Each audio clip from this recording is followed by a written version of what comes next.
Olá, sejam bem-vindos ao canal Espiritismo, Estudos para a Vida.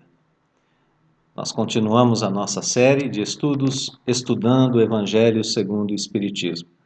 Começaremos agora o estudo do capítulo 10 da obra, que tem o título Bem-aventurados os que são misericordiosos. Nos concentraremos hoje no primeiro item desse capítulo, que tem o título Perdoai para que Deus vos perdoe. Vamos exibir aqui o índice do capítulo que nós temos, o título, Bem-aventurados que são misericordiosos, o título do nosso item, que corresponde ao primeiro item do capítulo, e depois os outros itens aqui expostos no nosso primeiro slide. Muito bem, nós colocamos aqui, exibimos aqui os títulos dos itens, e nós gostaríamos de notar algo importante. O capítulo fala sobre a misericórdia, bem-aventurados os que são misericordiosos. E, no entanto, eu deixo aos amigos em casa a tarefa de conferir depois cada um desses itens, cada um desses títulos, e de notar que a palavra misericórdia não aparece em nenhum deles. Nós veremos aqui que nenhum desses títulos faz menção direta à palavra misericórdia, mas faz menção a outras virtudes que nós temos que nós temos sendo ensinadas durante esse capítulo, o que nos leva já a um tipo de pensamento interessante sobre este capítulo. Não há palavra misericórdia em nenhum dos itens, porque a ideia justamente é de que essa virtude é formada pela ação de outras virtudes. Então, nós temos que desenvolver outras virtudes para que nós possamos dizer que somos misericordiosos. É um conjunto de virtudes que mostra e que forma a misericórdia. Essa ideia já foi utilizada no Evangelho segundo o Espiritismo em outros momentos. A ideia de que as virtudes estão unidas e de que uma não se faz sem a outra. Vou citar apenas dois exemplos entre muitos que podem ser encontrados. No item 3 do capítulo 8, nós lemos a seguinte frase: a pureza do coração é inseparável da simplicidade e da humildade. Olha, referência a três virtudes que andam juntas. No capítulo 7, item 11, na mensagem de Lacordaire, ou na instrução de Lacordaire, nós lemos a seguinte frase: entretanto, sem humildade, podereis ser caridosos para com o próximo? Pergunta Lacordaire. E na sequência ele mesmo responde: ó, não. Então, humildade e caridade precisam andar juntas. Essa ideia de que as virtudes se compõem umas das outras, que caminham umas com as outras e que se formam umas das outras, é uma ideia recorrente no Evangelho segundo o Espiritismo e que agora aparece de forma um pouco mais concisa já nessa apresentação do índice do capítulo 10. Muito interessante notarmos isso e muito interessante estarmos conscientes disso para o desenvolvimento de nossas virtudes. Então, hoje nós estudaremos os subitens que vão de 1 a 4, que compõem o primeiro item desse capítulo 10, e esses subitens de 1 a 4 são compostos por 3 passagens do Evangelho de Mateus, seguidas por 3 parágrafos de Allan Kardec, com explicações sobre essas 3 passagens do Evangelho de Mateus. Então, apresenta-se o Evangelho de Mateus e, na sequência, Kardec explica essas passagens.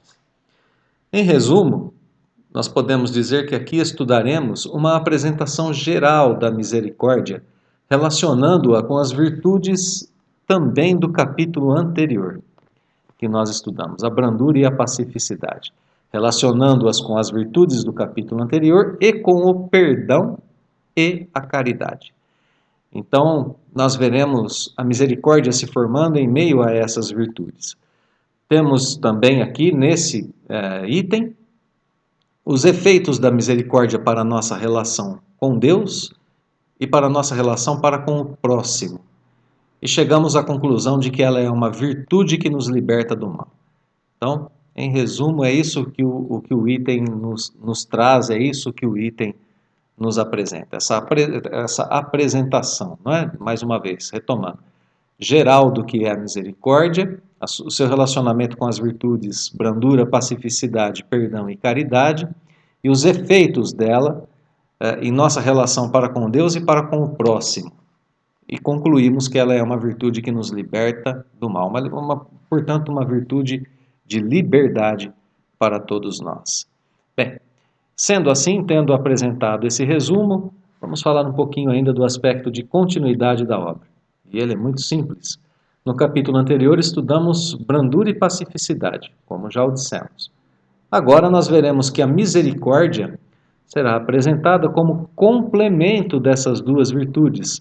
Portanto, a ideia de continuidade é muito simples e se dá nessa ideia de complemento entre as virtudes. É isso que nos dá essa ideia de continuidade entre elas. Vamos agora, então, às três passagens que formam do Evangelho de Mateus. Aqui exibimos duas delas, mas as três passagens que começam, dão início a esse item: perdoai para que Deus vos perdoe. Na primeira passagem temos uma bem-aventurança. Bem-aventurados os que são misericordiosos, porque obterão misericórdia. Capítulo 5, versículo 7 do Evangelho de Mateus. Na sequência, nós vemos uma citação de Jesus, a primeira, né? É uma bem-aventurança dita por Jesus, e aqui Jesus de novo dizendo agora a respeito do perdão, que se nós perdoarmos aos homens as faltas que cometerem contra nós, também Deus nos perdoará os pecados. E o contrário também acontece, se não perdoamos os nossos irmãos, Jesus diz que Deus também não nos perdoará os pecados. Isso tem que ser muito bem entendido e será desenvolvido no decorrer do capítulo. Bem, a questão com o perdão é a mesma da misericórdia. Nós já temos aqui uma ligação entre as duas, não é? Eu tenho que ser misericordioso para obter misericórdia. Eu tenho que perdoar para obter perdão. E a última passagem do Evangelho de Mateus, que tem uma dica muito interessante para nós ainda de Jesus, né? Dizendo que se alguém pecar contra nós, que nós chamemos a atenção dessa pessoa, conversemos com ela em particular, a sós. E se essa pessoa nos atender, então nós teremos ganho um irmão. E aí essa é uma dica muito útil para o nosso dia a dia, falar em particular com a pessoa, não expor a sua falta para não humilhá-la. E aí na sequência, Simão Pedro pergunta a Jesus quantas vezes ele tem que perdoar o seu irmão, até 7 vezes? Pergunta Simão. Jesus responde, até 70 vezes 7, não apenas 7. Jesus dando uma ideia aqui para Simão Pedro de que o perdão tem que ser muito maior do que aquilo que Simão Pedro pensava. As palavras de Jesus simbolizam o perdão sem limites, como nós veremos no decorrer da obra, no decorrer do estudo desse item, inclusive. Então vamos aos 3 parágrafos de Allan Kardec, que trazem as explicações sobre essas passagens. É o início das explicações, porque o capítulo todo se dirigirá, de certa forma, a um ou outro ponto dessas passagens, aprofundando o nosso conhecimento sobre a misericórdia. Então aqui aparece aquela ideia que nós dizíamos de que a misericórdia é o complemento da brandura, e essa palavra complemento tem um significado bonito, porque coloca a misericórdia como o complemento de uma outra virtude, e pensamos no complemento trazendo uma definição de um bom dicionário da língua portuguesa, que nos diz que complemento significa um elemento que se integra a um todo para completá-lo ou aperfeiçoá-lo. Isso é o que é um complemento. É um elemento a mais que se integra a um outro elemento e que, com isso, ele o melhora, o aperfeiçoa, o completa. Então, nós podemos dizer que, nesse sentido, a misericórdia completa a brandura. Ela completa uma outra virtude e a aperfeiçoa. Bom, como se mostra essa virtude, a misericórdia? Ela consiste no esquecimento e perdão das ofensas. Esquecer e perdoar a ofensa é algo que nós devemos entender muito bem. Trata-se do esquecimento e do perdão da ofensa, não da atitude. A pessoa pode ter tido uma atitude conosco que nós jamais vamos esquecer, mas nós devemos esquecer a ofensa, o que é diferente de esquecer a atitude que o outro praticou. Nosso sentimento ferido pelo orgulho é o que causa a ofensa. Nós costumamos usar um exemplo prático para isso. Imagine que alguém esbarra em nosso braço no dia a dia, em alguma situação dentro da nossa casa mesmo, pode ser até uma pessoa querida nossa, esposa, um filho, que passa por nós e esbarra em nosso braço acidentalmente. O que nós sentimos naquele momento? Apenas um pequeno contato físico, não é?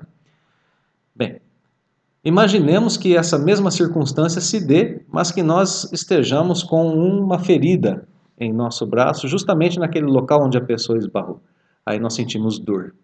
E aí então nós temos, às vezes, aquela tendência, aquela inclinação a revidar rapidamente, a vociferar, né, a dizer palavras duras para a pessoa que esbarrou em nós. Não prestou atenção, não viu que estava machucado e assim por diante. Né?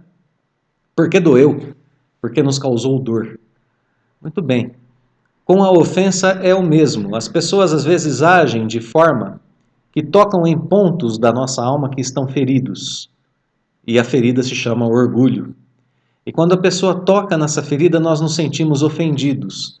E temos também essa tendência, às vezes, a retrucar, a não perdoar, a condenar o outro. Nós sentimos essa dor moral que se chama ofensa. E o esquecimento que o Evangelho nos pede é o esquecimento dessa dor moral que nós temos. Não da atitude do outro, que muitas vezes não dá para esquecer, fica mesmo em nossa memória, não é? Perdoar é não acusar, não exigir reparação. E só faz isso quem não exige a justiça, né? Quando a gente diz às vezes, mas você fez isso para mim, mas Deus está vendo. A gente está exigindo uma reparação, uma justiça para o ato que a pessoa praticou. Né? E não cabe a nós fazermos isso, porque senão o nosso sentimento permanece contaminado pela memória do que aconteceu, unida ao mau sentimento de estarmos vivendo uma injustiça, de estarmos sendo prejudicados. Só consegue perdoar a ofensa aquele que limpa o seu sentimento das questões do orgulho. Na sequência, esse primeiro parágrafo nos diz que o ódio e o rancor denotam alma sem elevação. Só tem ódio e rancor quem tem essa ferida do orgulho, né? O esquecimento das ofensas é próprio de alma elevada, que paira acima dos golpes que lhe possam desferir. Uma é sempre ansiosa, aquela que guarda rancor e ódio, não é? De sombria suscetibilidade cheia de fel.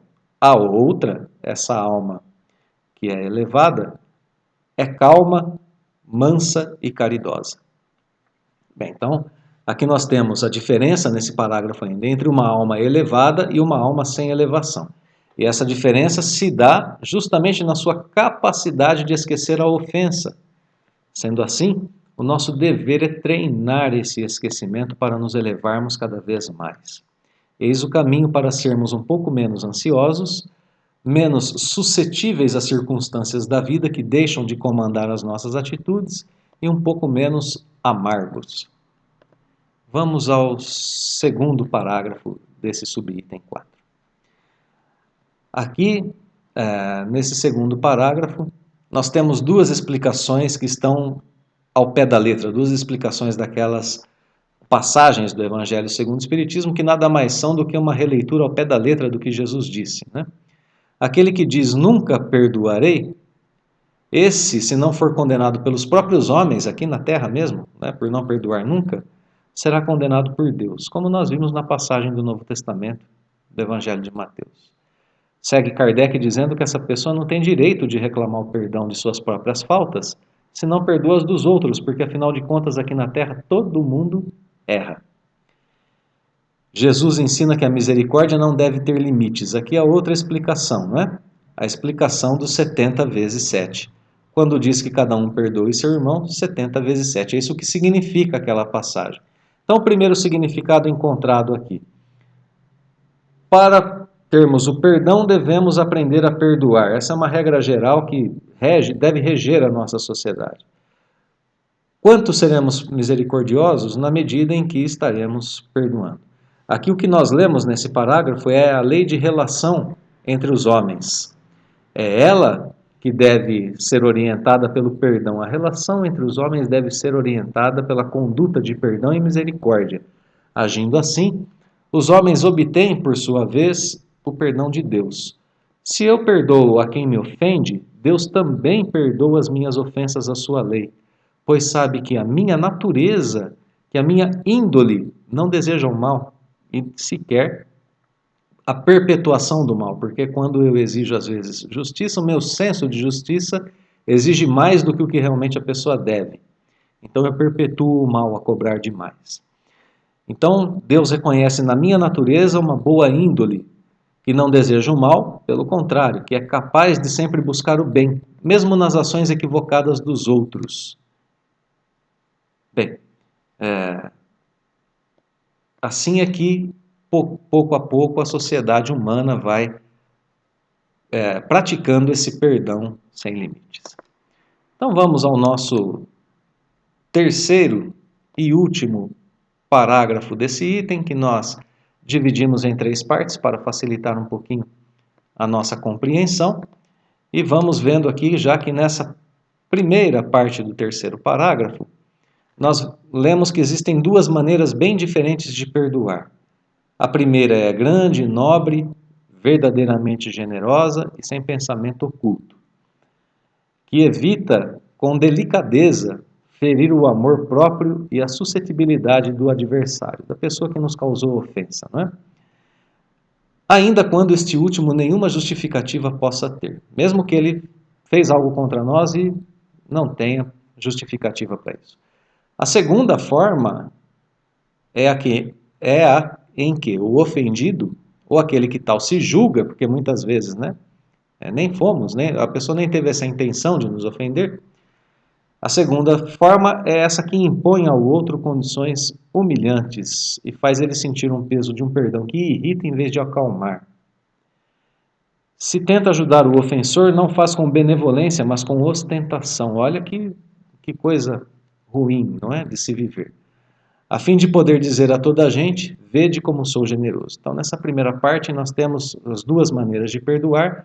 Uma que esquece, que se preocupa com o outro e que até o ajuda com sinceridade em uma dificuldade, que começa a aparecer a verdadeira caridade. Por isso a misericórdia se relaciona com ela. Se relacionou até agora com o perdão, agora se relaciona também com a caridade.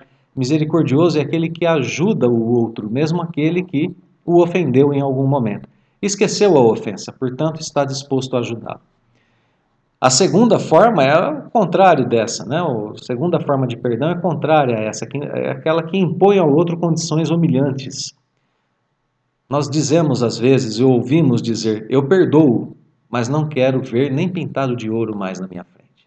Ou seja, não perdoou, não é?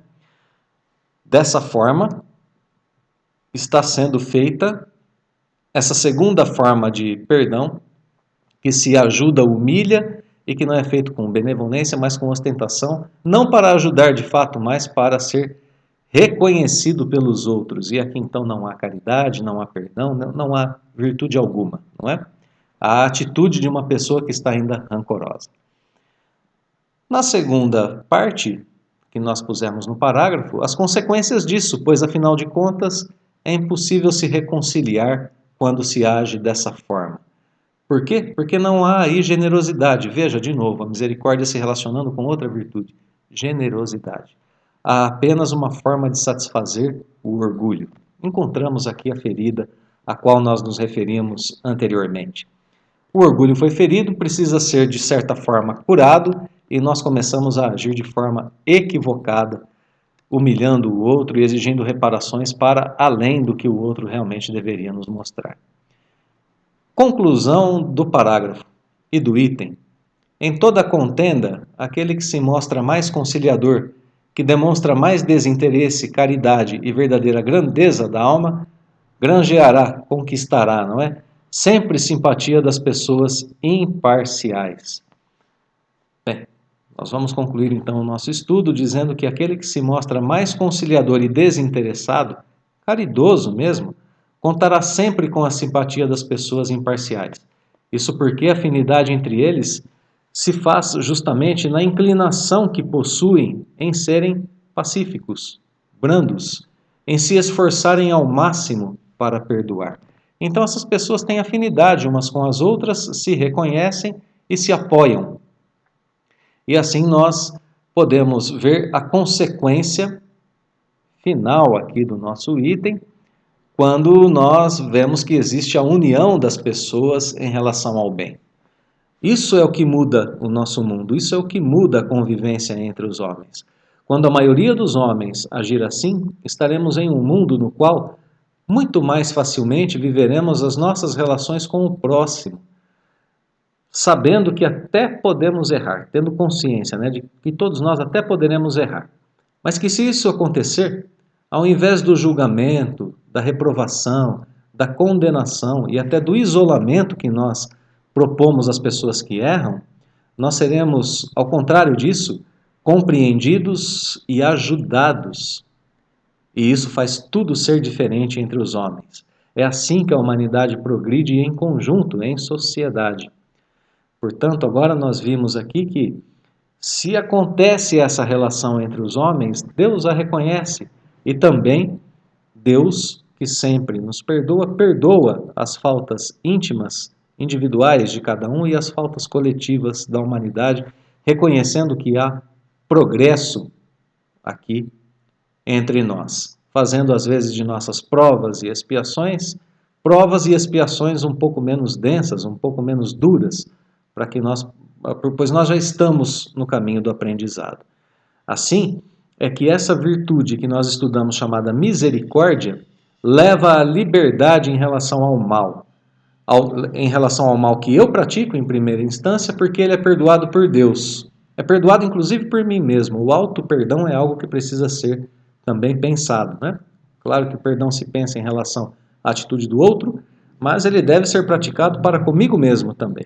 Então, numa primeira instância, ser misericordioso significa liberdade em relação ao mal que eu pratico, pois eu me perdoo e Deus também me perdoa quando eu sou misericordioso. Liberdade também em relação ao mal que o outro pratica, pois ele é esquecido e perdoado por mim. Portanto, eu não vivo nas mesmas vibrações do mal que o outro causou ou que o outro praticou. Esse mal não permanece comigo e não permanece me aprisionando a sentimentos e vibrações ruins, me unindo a pessoas que praticaram esse mal. Pelo contrário, quando eu sou misericordioso e perdoo, a misericórdia e o perdão me unem aos justos e imparciais. E assim permite que eu tenha uma vida muito mais leve e livre dessas más vibrações e das questões que envolvem esse aprisionamento mental e emocional dentro das condutas malfazejas. E assim nós terminamos então esse item que é apenas introdutório, essas questões voltarão à tona nos itens que vêm na sequência dentro desse capítulo, e por isso nós convidamos a todos a continuar o estudo do capítulo aqui conosco, ou em particular em casa, durante as leituras do Evangelho no Lar, que são também muito importantes. Queridos e queridas irmãs, um abraço fraterno a todos e que Deus nos abençoe a todos hoje e sempre.